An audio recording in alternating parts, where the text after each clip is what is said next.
Lexington was not always the wealthy, bustling suburb it is today. Beginning in 1713, Lexington was a small, rural farming community of Cambridge with only a population of 200.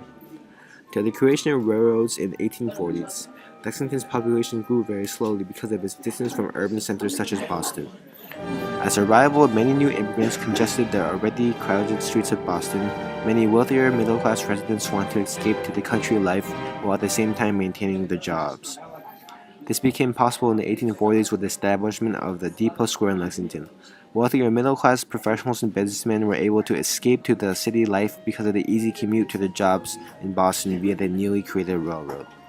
As these professionals moved into Lexington, so did their families as well as the need for better education and domestic services. Likewise, the need for workers to maintain and build more railroads introduced many Irish into Lexington as working-class families.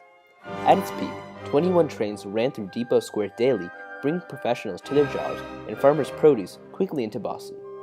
Compared to the slow growth of earlier times, such as between 1840 and 1910, Lexington's population nearly tripled. Slowly but surely, Lexington grew from a small, rural farming community into its first stage of growth as a railroad suburb. However, the main stage that transformed Lexington into the bustling suburb it is today was further growth in technology, such as highways, such as Route 2 and Route 128, and the creation of technology and business parks in the area surrounding Boston. Similarly to the advent of railroads, the creation of Route 128 only acted as a further catalyst for the suburbanization of Lexington.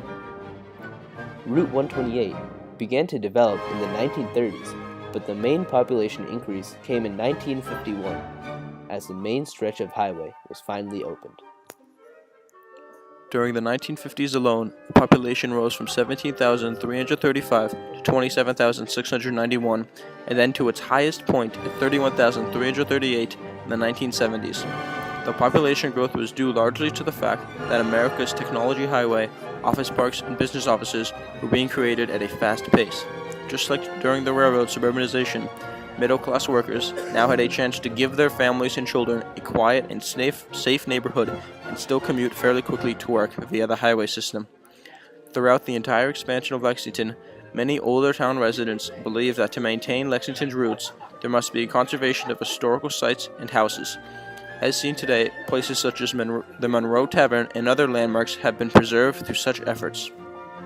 Because of the great advances in technology as well as creation of many new state highway systems, Lexington has become the wealthy suburb it is today. Its commitment to maintain its historical values as well as provide children with a superior education, especially when it comes to AP US history classes taught by Mr. Wilson at Lexington High School, allow it to be one of the most in-demand places to live.